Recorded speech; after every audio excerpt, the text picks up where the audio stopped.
Class 8 का exercise पढ़ेंगे 2.2 का क्वेश्चन नंबर 6।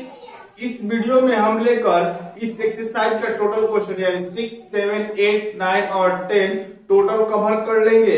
इसके पहले हम एक वीडियो में 1, 2, 3, 4, 5 तक क्वेश्चन बना के डाल चुके हैं। अगर आप वो नहीं देखे हैं तो जाकर देख सकते हैं। तो आइए आप लोग को क्वेश्चन 6 नंबर यहाँ पे स्क्रीन पर दिख जाएगा, स्क्रीन पर देख लीजिएगा। तो आइए अब हम लोग क्वेश्चन की तरफ चलते हैं। तो क्वेश्चन नंबर 6 क्या बोल रहा है? बोल रहा है बिल्लू के पास, देखिए हम बुक लिए हुए हैं 8 क्लास का। क्वेश्चन आपको स्क्रीन पे यहाँ पे दिख जाएगा, आप लोग देख लीजिएगा। लोग हम क्वेश्चन यहाँ से पढ़कर आप लोग आंसर में जवाब देते हैं। दिया है बिल्लू के पास 1 रुपया, 2 रुपया एवं 5 रुपए के कुल 160 सिक्के हैं। बोल रहा है एक बिल्लू नाम का लड़का है, उसके पास 1 रुपया, 2 रुपया और 5 रुपया के टोटल सिक्के 160 है, जिनकी कुल मूल्य कितनी है बाबू? 300 रुपया है, यानी 300 रुपया है। टोटल मूल्य कितना है? 300 यानी 300 रुपया है। यदि 2 रुपए के सिक्कों की संख्या 5 रुपए सिक्कों की संख्या के 3 गुनी है। कहने का मतलब यह है, देखिए यहाँ पे थोड़ा सा हम आपको समझा देते हैं। पहले देखिए लिखते हैं, माना कि इसके बारे में हम समझाते हैं बहुत अच्छा से। माना कि 5 रुपए सिक्कों की 5 रुपए सिक्कों की संख्या क्या मान लेते हैं बाबू? x। 2 रुपया सिक्कों की संख्या, देखिए क्या बोल रहा है? 2 रुपए सिक्कों की संख्या 5 रुपए सिक्कों की संख्या से कितनी है वो? 3 गुनी है। यानी सपोज दैट अगर 5 रुपया सिक्कों की संख्या 5 गो है, चलिए मान लेते हैं 8 गो है। 5 रुपए सिक्कों की संख्या कितना है? सपोज दैट 8 गो है, तो इससे 3 गुना क्या है? 2 रुपए सिक्कों की संख्या है। तो क्या करेंगे बाबू? 3 से डायरेक्ट मल्टीप्लाई करेंगे ना, तब ना 24 होगा। यानी हमको यहाँ पे 5 रुपए सिक्कों की संख्या खुद मालूम नहीं है, तो क्या करेंगे? x में 3 से मल्टीप्लाई कर देंगे तो 3x नहीं हो जाएगा, यानी यह क्या हो जाएगा? 3x। यानी 2 रुपए सिक्कों की संख्या क्या हो जाएगा? 3x। यानी 5 रुपए सिक्कों की संख्या से 3 गुनी है 2 रुपए सिक्कों की संख्या। अब नेक्स्ट दे रहा है उसके पास प्रत्येक प्रकार की कितने सिक्के हैं, यही याद करना है। तो देखिए इसमें 1 रुपया का भी सिक्का था ना जी, 1 रुपया सिक्कों की संख्या। अब देखिए 1 रुपए सिक्कों की संख्या क्या होगा वो? कहने का मतलब देखिए 3 व्यक्ति है, मान लीजिए A, B और C। 3 कोई व्यक्ति है, यहाँ पे 5, 2 और 1 दिया हुआ है, सिक्का दिया हुआ है। यहाँ पे हम मान लेते हैं A, B, C 3 व्यक्ति है। टोटल रुपया मान लीजिए यहाँ पे आपके पास 250 रुपया। कितना रुपया है बाबू? 250 रुपया। ठीक, आप A को मान लीजिए 30 रुपया दे चुके हैं, इससे 3 गुना B के पास रुपया है, यानी इससे 3 गुना क्या हो जाएगा? 3 तरीके 9, यानी क्या हो जाएगा बाबू? 90 होगा ना जी। यानी A आपका क्या है? यहाँ पे 5 रुपया है और यह क्या है? 5 रुपए सिक्कों की संख्या। यह क्या है? 2 रुपए सिक्कों की संख्या और यह 1 रुपए सिक्कों की संख्या है। तो देखिए क्या होगा? टोटल मेरे पास कितना है? 250 रुपया है। मैंने A को 30 रुपया दे दिया, इससे 3 गुना B के पास है, यानी इससे 3 गुना क्या हो जाएगा? 3 तरीके 9, यानी 90 रुपया। तो पूछ रहा है C के पास कितना रुपया होगा? तो दोनों के पास जितना रुपया है इसको जोड़ देंगे, यानी 9 और 3 12 यानी 120 है ना जी। अब 120 रुपए इन दोनों को दे दिए, कितना में से बाबू? 250 में। टोटल मेरे पास पैसा कितना था? 250 रुपया था। 250 रुपये में जब हम 120 रुपए 2 व्यक्तियों को दे चुके हैं, तो 250 में 120 घटाएंगे तो C को कितना देना पड़ेगा बाबू? 130 देना पड़ेगा ना। 250 में 120 घटाएंगे तो 0, 3, 100 क्या आएगा? 30 आएगा। उसी प्रकार क्या किया है जी? C को निकालने के लिए क्या किए? 250 माइनस किए हैं किसको, इन दोनों को जोड़कर, यानी 30 और प्लस 90 जोड़कर क्या किए, माइनस किए ना, दोनों को जोड़कर माइनस कर दी किसमें से, टोटल में से। उसी प्रकार यहाँ पे सिक्कों की संख्या कितना है, 160 है। सिक्कों की संख्या कितना है दिया है इसमें, 160 दिया है सिक्कों की संख्या। तो क्या करेंगे, 160 सिक्कों की संख्या माइनस क्या कर देंगे बाबू, x और प्लस क्या जी 3x, यानी दोनों को जोड़कर टोटल में से क्या करेंगे, घटा देंगे। तो क्या हो जाएगा बाबू, 160 3 और 1 क्या आता है 4x, यानी इसका कितना आएगा, 1 रुपया सिक्कों की संख्या कितना होगा जी, 160 रुपया माइनस 4x। चलिए आइए देखते हैं इधर, तो क्या करेंगे सॉल्व में, प्रश्न से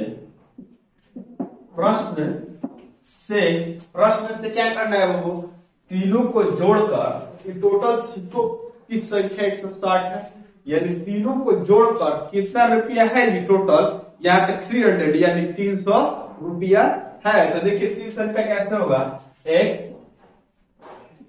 plus 3x plus 160 minus 4x, इसको ब्रैकेट में कर लेते हैं, कितना रुपया है 300 रुपया।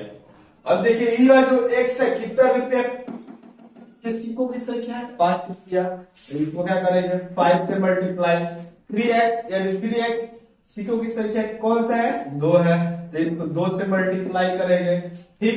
और यह किसका है जी 1 का है, 1 से मल्टीप्लाई करेंगे, बस बात खत्म। तो आइए देखिए गुणा करते हैं, 5x से करेंगे तो 5x, ठीक, 2 3 या 6x, देखिए इसको इससे मल्टीप्लाई करेंगे तो 5x, 2 3 या 6x। अब देखिए 1 में टोटल में मल्टीप्लाई करेंगे तो वही डिजिट होगा ना, यानी 160, यही सेम नंबर हो जाएगा 160 माइनस 4x इक्वल में 300। देखिए 160 में 1 से करेंगे तो 160, 4x में 1 से करेंगे तो 4x, प्लस माइनस माइनस का तो माइनस हो गया। अब देखिए क्या करेंगे, x यानी चर को एक साथ और अचर को एक साथ, यानी यह सब क्या है एक साथ रखेंगे, ये देखिए इसको जोड़ दे 6 5 11 यानी 11x, माइनस में 4x है तो 4x, 300 इधर हो जाएगा, 160 है ना जी, यह अचर है फिक्स है, यानी प्लस में इधर किधर आएगा माइनस पे आएगा, किधर आएगा माइनस पे आएगा। देखिए इसके पहले हम आप लोग बता चुके हैं, प्लस उधर जाता है तो माइनस, माइनस उधर जाता है तो प्लस, इंटू उधर जाता है तो डिवाइड, और डिवाइड उधर जाता है तो क्या जी मल्टीप्लाई होता है, यह आप लोग हमेशा याद रखिएगा। तो देखिए प्लस में था तो इधर आया तो माइनस में, यानी 116। अब देखिए यहाँ पे ध्यान, 11 में से 4 जाएगा तो कितना बचेगा 6 और 1 7x होगा ना जी 7x, और इसको घटाइए तो 300 में 160 घटाइएगा तब कितना हो जाएगा 140, यानी होगा ना जी 300 में 160 घटाएंगे तो कितना आएगा 140 आएगा। देखिए यहाँ पे ध्यान दीजिए, x इधर इंटू कर रहा है ना तो उधर क्या करेगा डिवाइड, यानी 140 बट्टा 7, देखिए 7 दूनी 14, यानी x का वैल्यू कितना है बाबू 20 है, x का वैल्यू कितना है 20 है। अब देखिए यहाँ पे लिखिएगा लास्ट में, इसलिए लिखिएगा 5 रुपए सिक्कों की संख्या इक्वल x है ना जी, हम यहीं पे डायरेक्ट इसको लिख देते हैं, इस चीज को यहीं पे डायरेक्ट लिख देते हैं कि ये टाइम बहुत ज्यादा लगता है। देखिए यहाँ पे लिख देते हैं, यानी x है कितना आ जाएगा 20, कितना आ जाएगा बाबू 20, यानी 5 रुपए सिक्कों की संख्या कितना है 20 को है, यहाँ पे आप लिख लीजिएगा 5 रुपए सिक्कों की संख्या इक्वल x इक्वल 20, फिर इसी चीज को दोबारा यहाँ पे उतार लीजिएगा। अब देखिए यह क्या है 3x, यानी 3 गुना है ना, 3 इंटू 20 तो क्या आ जाएगा बाबू 3 इंटू 20 यानी 60 हो जाएगा ना जी, 60 हुआ है। अब देखिए यहाँ पे यह इसका आंसर कितना होगा तो 160, 4 इंटू क्या जी 20x का वैल्यू कितना है 20 है 20 है, देखिए 160 4 दूनी 8 यानी 80 हो जाएगा। अब देखिए 160 में 80 घटेगा तो कितना हो जाएगा 80, यानी 5 रुपए सिक्कों की संख्या कितना है बाबू 20 है, और 2 रुपए सिक्कों की संख्या कितना है 60 है, और 1 रुपए सिक्कों की संख्या कितना है 80। आप टोटल को कैलकुलेट कीजिएगा ना गुना कर तो आपका आएगा कितना रुपया 300 रुपया, 300 रुपया टोटल था। देखिए एक बार समझा देते इसको भी, 20 रुपया सिक्कों की संख्या कौन सा है 5 रुपए का है, 20 बचे 100 रुपये, यह हो गया। यह कितना है बबू? 60 है, यानी 60 में क्या करेंगे? 2 से गुना, 2 रुपए सिक्कों के सिक्के है ना, तो 6 दूनी 12, 120 रुपये, यह हो गया। और 1 रुपए सिक्कों के सिक्के कितना है? 80 है, तो इसमें 1 से गुना कर देंगे, 80 जोड़िए 300 आएगा। देखिए 0 0 0, 8 2 10 के 0, 1 2 2 और 1 हाथ के लिए 3, यानी टोटल कितना रुपया आया? 300 रुपया आ गया। तो अब आइए नेक्स्ट क्वेश्चन की तरफ चलते हैं।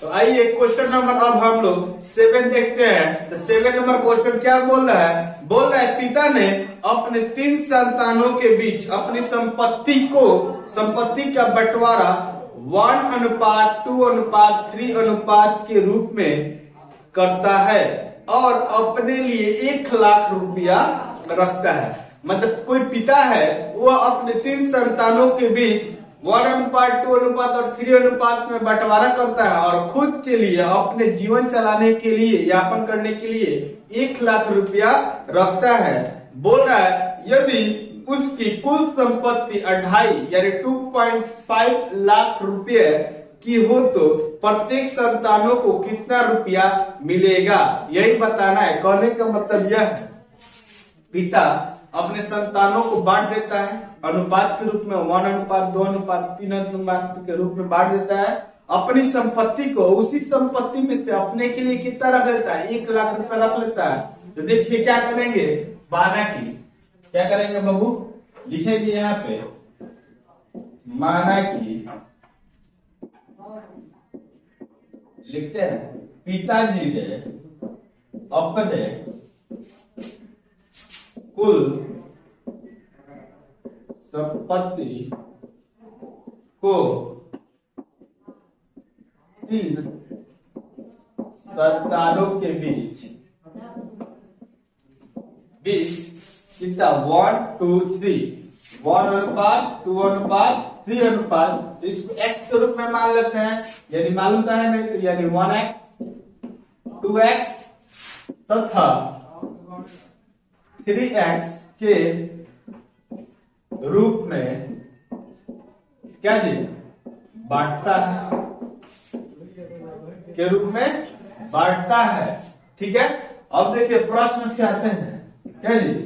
प्रश्न से तो क्या आ जाएगा जी? सबको जोड़कर कम ना 2.5 लाख रुपया होगा, यानी 1x, एक बेटा को, दूसरे बेटा को, तीसरे बेटा को, और प्लस अपने लिए कितना लगता है बहू? 1 लाख रुपया। कितना लगता है? 1 लाख। टोटल उसका संपत्ति कितना है? 2.5 लाख। चलिए इसको बदल देते हैं किसमें? 2.5 लाख, यानी 2.5 लाख है ना। इसको क्या किए हैं? बदल दिए इस तरह विस्तार में, इकाई 10,000 10,000 लाख, 2,50,000। देखिए तीनों संतानों को भी बांटता है और अपने लिए 1 लाख रुपया भी रखता है। तो टोटल को ऐड कर कितना उसके पास टोटल संपत्ति है बाबू? 1 लाख। तो आइए क्या करते हैं, ये है तो क्या करेंगे? 1 लाख 2.5 लाख में से ये क्या करेंगे? 1 लाख घटा देंगे। तीनों संतानों को बांटता है, 1 लाख रुपया अपने रखता है और 2.5 लाख रुपया टोटल उसके पास उपस्थित है। तो देखिए क्या करेंगे? 1x 2x 3x 2.5 lakh minus 1 lakh, 1 lakh जो हो गया, यानी 2.5 लाख में से 1 लाख घटाएगा तो कितना बचेगा बाबू? 1.5 लाख रुपया बचेगा ना, 1.5 लाख बचेगा ना जी। अब देखिए इसको जोड़ देते हैं, 3 2 5 और 1 6, यानी 6x हो जाएगा ना जी। कितना आ जाएगा? 6x टोटल जोड़ेंगे 3 2 5 1 6। अब देखिए 6 इधर इंटू कर रहा है तो उधर क्या करेगा बाबू? डिवाइड करेगा, यानी x इक्वल क्या हो जाएगा? 150 बाई में 6। बैठ के कटा दे, देखिए 2 ही से कटाते हैं, 3 दूनी 6। देखिए यह कितना बार में कटेगा? 7 दूनी 14 निकल गया, तो 1 बचेगा ना, तो 1 इधर आएगा तो 10 हो जाएगा। कितना आ जाएगा 5 बार में? 1 2 3 3 0 डाल दीजिए। देखिए 7 5 12, ये भी 3 से कटेगा, 3 एकम 3, काटिए इसको, 3 दूनी 6 निकल गया ना, 1 बचेगा 5 यानी 3 बचे 15, यानी क्या हो जाएगा x का वैल्यू कितना आएगा बाबू 25,000। कितना आएगा 25,000। तो क्या बोलेंगे, इसलिए लिख सकते हैं पहला, डायरेक्टली लिखते हैं पहला बेटा वो कितना मिला बाबू x है ना, 1x है, तो क्या करेंगे 1 में x यानी 25 से गुना कर देंगे 25,000 से, तो क्या आ जाएगा 25,000, यानी पहला बेटा वो कितना मिला बाबू 25,000। दूसरा बेटा वो कितना मिलेगा 2x है ना, तो 2 में x से कर देंगे यानी 2 इंटू क्या जी 25,000, यानी क्या हो जाएगा आपका 50,000। कितना हो जाएगा बाबू 50,000। तीसरा बेटा वो कितना मिला है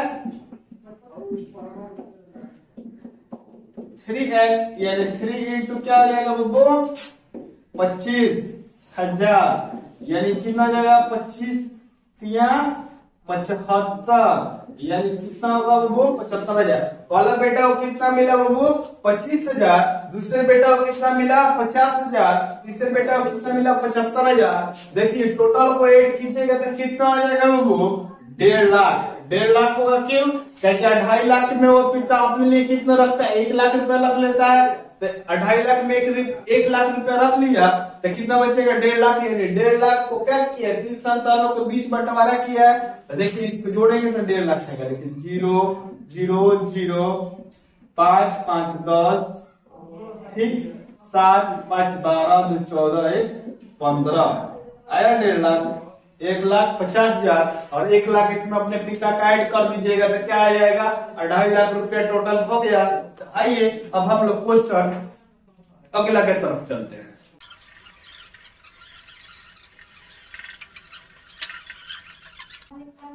तो आइए दोस्तों अब हम लोग क्वेश्चन 8 नंबर देखेंगे। 8 नंबर क्वेश्चन बहुत आसान है, देखिए बहुत जल्दी समझ में आएगा आप लोग को। 11 के लगातार 3 गुणज का योग 231 है तो उन्हें ज्ञात कीजिए। क्या बोला है 11 के लगातार 3 गुणज, 11 के लगातार 3 गुणज, अगर 2 के लगातार गुणज पूछता 3 तो 2 हो जाता, 2 के बाद 2 जोड़ दीजिएगा तो क्या हो जाएगा 4 हो जाएगा, 2 4 में फिर 2 जोड़िएगा तो कितना हो जाएगा बाबू 6 हो जाएगा। होगा ना जी, गुणज का मतलब क्या 2 से मल्टीप्लाई होते रह रहा है, ठीक है गुणज। तो देखिए यहाँ पे क्या करेंगे माना कि क्या जी माना कि 11 के लगातार कितने गुणज है 3 गुणज है ना, तो देखिए 3 गुणज कैसे लिखेंगे 11 के लगातार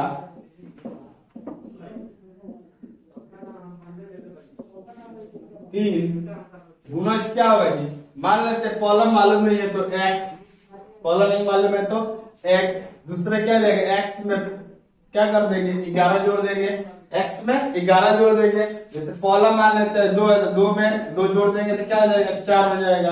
अब 4 में फिर क्या करेंगे 2 जोड़ देंगे तो 6 हो जाएगा।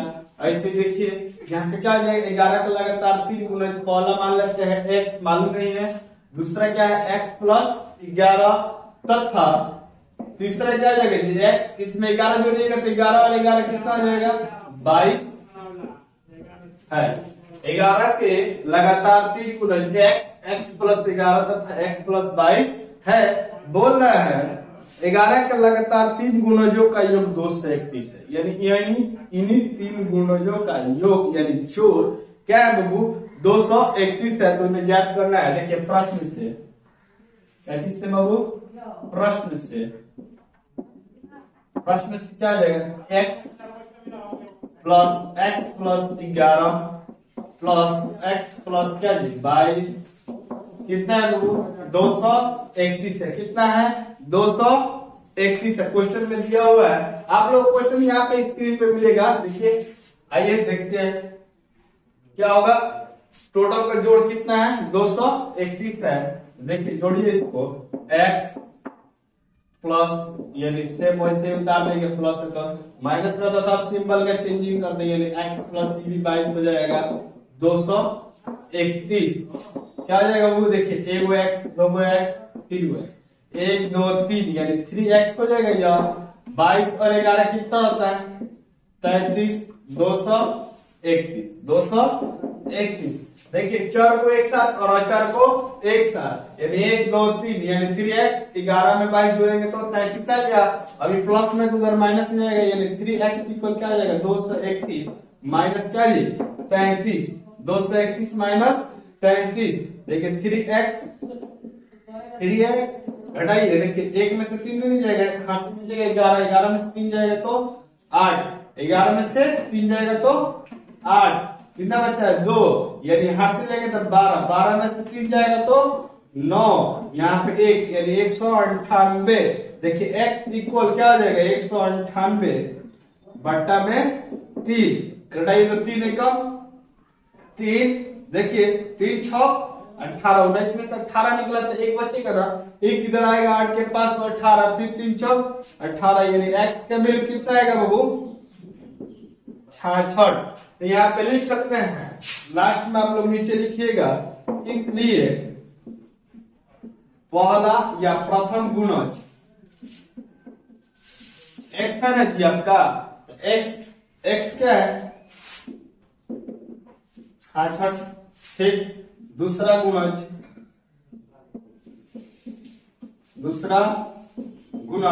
क्या है? x प्लस 11 है, तो x प्लस 66 प्लस क्या है? 11, यानी 66 प्लस 11 यानी 77, 77 होगा। तीसरा गुणज यानी x प्लस क्या है बाबू? 22 से तीसरा गुणज क्या है? x प्लस 22 यानी क्या आ जाएगा? 66, क्या आ जाएगा? 6 2 8 और 6 2 8 यानी 88। देखिए पहला गुणज क्या है बाबू? 77, 66 और 88। देखिए तीनों लगातार गुणे हैं, 66 में 11 जोड़े हैं 277, 77 में 11 जोड़े हैं तो कितना है? 88, यानी 11 के 3 लगातार गुणज कौन कौन से हो गए? 66, 77 और 88। तो आइए अब हम लोग क्वेश्चन के आगे चलते हैं।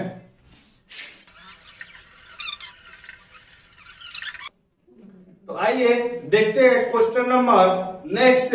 तो नेक्स्ट क्वेश्चन नंबर क्या कह रहा है? बोल रहा है संकुल संसाधन केंद्र मध्य विद्यालय पटना में आयोजित बाल मेले में प्रत्येक विजेता छात्र को 2 कलम एवं विजेता को छोड़कर शेष सभी प्रतिभागियों को 1 कलम दिया गया है। यदि 100 छात्रों के बीच, बोल रहा है 6-7 छात्रों के बीच 120 कलम दिए गए तो विजेता छात्रों की संख्या ज्ञात कीजिए। बोल रहा है विजेता छात्रों की संख्या ज्ञात करना है। तो क्या बाबू, एक मध्य विद्यालय, आप लोग बुक से क्वेश्चन पढ़ रहे, क्वेश्चन आप लोग यहाँ पे स्क्रीन पर मिल जाएगा। देखिए क्या कर रहा है, एक मध्य विद्यालय है जिसमें जो विजेता छात्र है उसको 2 कलम और जो विजेता छात्र यानी उसके अलावा जो छात्र है उसको 1 कलम दिए जा रहे हैं। टोटल बोल रहा है 100 छात्र है उस विद्यालय में, टोटल कितने छात्र है? 100 है। और बोल रहा है क्या? 120 कलम बांटा जा रहा है, यानी 100 छात्रों के बीच कितना कलम बांटा जा रहा है? 120 कलम बांटा जा रहा है। तो बोल रहा है क्या कि विजेता छात्र जो है उनको कितने कलम दिए गए हैं, यानी विजेता छात्रों की संख्या बताना है। तो देखिए माना कि क्या जी, माना कि विजेता छात्रों की संख्या मालूम नहीं है ना जी, तो क्या मान लेंगे? एक टोटल छात्र कितना है बाबू? 100 है। कितना है? 100 है। तो क्या करेंगे? 100 से घटा देंगे, यानी करने का मतलब है ए और बी है, ए और बी 2 व्यक्ति है। टोटल मेरे पास रुपए कितना है बाबू? 100 है। अगर हम एक को मान लीजिए 30 रुपए दे दिए एक को, तो दूसरे को कितना देंगे? तो 100 में से 30 घटा देंगे तो दूसरा नहीं निकल जाएगा जी 70। तो दूसरे को कितना देंगे? 70। तो उसी प्रकार तथा लिखेंगे क्या जी? दूसरे छात्रों की संख्या क्या जी? 100 माइनस में x, यानी विजेता छात्र को क्या करेंगे? घटा देंगे 100 में से, दूसरे छात्रों की संख्या निकल जाएगा।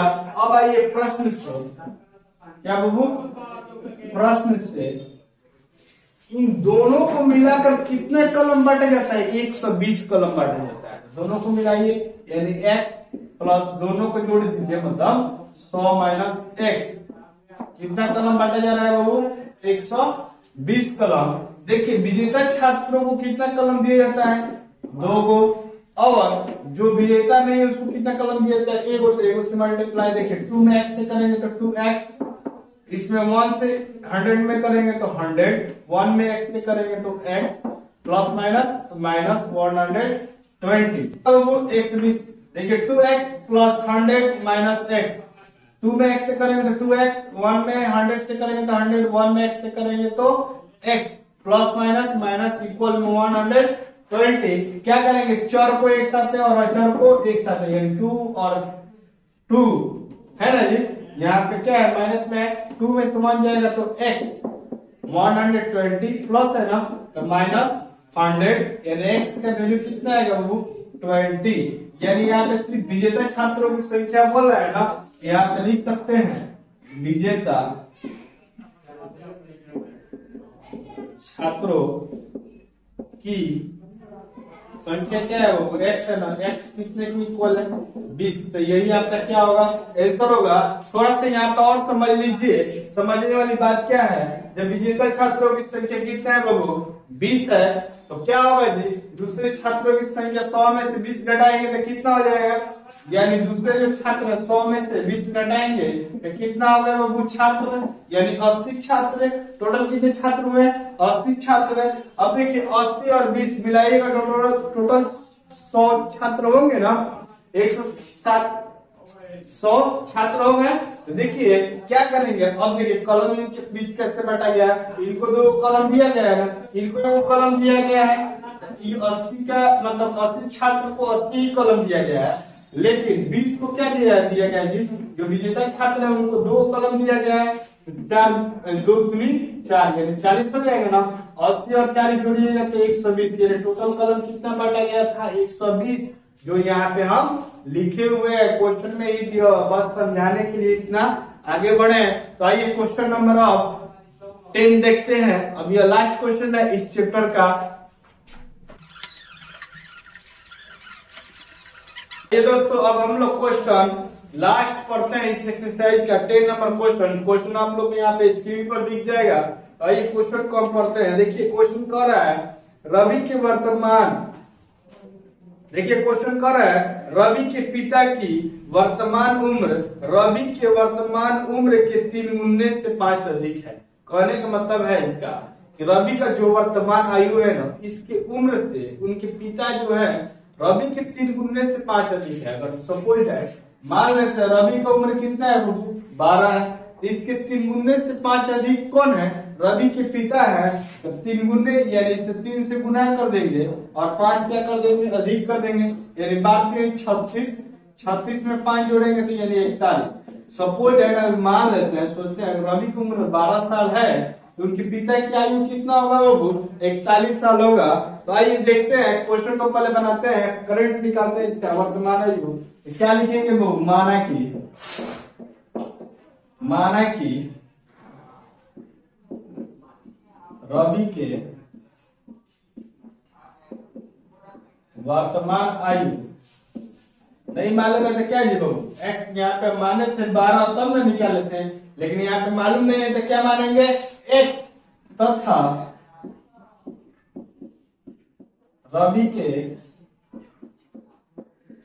पिताजी के वर्तमान आयु 3 गुने से कितना अधिक है? 5 अधिक है, यानी 3x में क्या करेंगे? 5 जोड़ देंगे। 3x में क्या करेंगे? 5 जोड़ देंगे। 3 में गुना अगर 5 जोड़े है ना, तो यहाँ पे 12 था ना, लेकिन वहां पे क्या है? x है, 3 में x, 3x प्लस में क्या जी? 5। अब देखिए आगे क्या कर रहा है? बोल रहा है 5 वर्ष बाद उनकी उम्रों का योग, 5 वर्ष बाद उनकी उम्रों का योग कितना हो जाएगा? 47 हो जाएगा। तो दोनों की वर्तमान आयु ज्ञात करना है। देखिए 5 वर्ष बाद, देखिए 5 वर्ष बाद निकालते हैं। 5 वर्ष बाद ये क्या है? रवि के वर्तमान आयु x वर्ष है, ठीक। और ये क्या है 3x प्लस 5 वर्ष है। देखिए 5 वर्ष बाद जाहिर सी बात है जब रवि के उम्र में 5 यानी बढ़ेगा, यानी 12-17 साल का जब रवि होगा तो उनके पिता की भी उम्र में क्या होगा जी 5 बढ़ेगा ना, यानी 5 बढ़ेगा तो कितने साल हो जाएंगे 46। जाहिर सी बात है जब एक का उम्र बढ़ेगा तो दूसरे का भी उम्र बढ़ेगा, ठीक है, ये क्या है नेचुरल है। देखिए 12 में 5 बढ़ेगा तो कितना 17 हो जाएगा, 41 में 5 होगा तो 46 हो जाएगा, यानी 5 वर्ष बाद रवि की उम्र 17 और यहाँ पे कितना हो जाएगा 46 हो जाएगा हम लोग का अंदाज से। लेकिन क्वेश्चन का अंदाज से क्या होगा 5 वर्ष बाद रवि की आयु क्या आ जाएगा वो x प्लस 5। इसमें कितना वर्ष बढ़ेगा 5 वर्ष बढ़ेगा, यहाँ पे मालूम था लेकिन यहाँ पे मालूम नहीं है तो 5 वर्ष बढ़ेगा। अब क्या जी पिताजी की आयु 5 वर्ष बाद देखिए रवि के पिताजी की आयु क्या आ जाएगा यही ना है, यानी 3x प्लस में 5 और 5 वर्ष और बड़ा है तो 5 वर्ष इसमें और ऐड कर देंगे, 5 वर्ष बड़ा है ना जी। देखिए 3x 5 10 यानी रवि के पिता का इतना होगा और रवि का उम्र इतना होगा। इसका दोनों का योग कितना दिया, उम्रों का योग कितना दिया है बाबू 47 दिया है। तो क्या करेंगे प्रश्न से क्या होगा जी x प्लस 5 और 3x प्लस क्या जी 10 टोटल कितना दिया है 47 दिया है। रवि के दोनों की उम्र रवि और रवि के पिता का उम्र का योग कितना दिया है 47 दिया है। देखिए क्या करेंगे x प्लस 5 प्लस है ना तो सिंबल नहीं चेंज होगा, डायरेक्टली सब सेम उतार देंगे। अगर सिंबल यहाँ पे माइनस था तो सिंबल चेंजिंग करते। देखिए यहाँ पे ध्यान दीजिए यह भी x है यह भी x है, चर को एक साथ और अचर को एक साथ x और 3x 3 और 1 4 यानी 4x, ठीक है। देखिए 10 और 5 15, इधर क्या आ जाएगा बाबू 47 यानी 4x इक्वल 47 यानी 47 प्लस में है ना तो माइनस में 15, प्लस में जाएगा तो माइनस में 15, घटाइए तो इसको देखिए 7 में से 5 जाएगा तो 2, 4 में से यानी 1 जाएगा तो 3, जब 4x है यानी क्या आ जाएगा बाबू इंटू कर रहे हैं ना 4 यानी x इक्वल 32 बाई क्या 4 यानी 8 चौका 32 यानी x का क्या हो जाएगा x क्या आएगा बाबू 8 आएगा, x क्या आएगा 8 आएगा।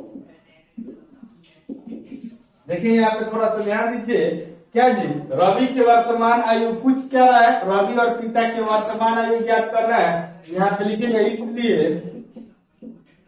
इसी चीज को लिख लीजिएगा रवि के वर्तमान आयु क्या दिया था जी x दिया था ना, फिर इसी चीज को आप लोग यहाँ पे लिखिएगा लोग नीचे और लिखिएगा लोग रवि के वर्तमान आयु क्या x है ना, x कितना है 8 वर्ष यानी रवि के वर्तमान आयु क्या है बाबू 8 वर्ष है। और रवि के पिता के वर्तमान आयु यहाँ पे लिख लीजिएगा तो क्या लिखिएगा 3x प्लस में 5 3x प्लस में 5 तो क्या करेंगे बाबू 3 में 8 से गुना 8 वर्ष का है ना जी 8 से गुना और 5 जोड़ देंगे 8 के 24 और 5 यानी 29 आएगा ना, यानी रवि के वर्तमान आयु कितना है बाबू 8 वर्ष और रवि के पिता का वर्तमान आयु कितना है 29 वर्ष। तो अगर आपको यह वीडियो अच्छा लगे तो मेरे चैनल को सब्सक्राइब कीजिएगा और इस वीडियो को जरूर लाइक कीजिएगा और आप इसके पहले वाले जो वीडियो नहीं देखे हैं क्वेश्चन जाकर देख लीजिए और यह वीडियो उन छात्रों या उन दोस्तों के पास भेजिए जो 8th क्लास में पढ़ते हैं, उन लोगों को पढ़ने का मौका दीजिए। धन्यवाद।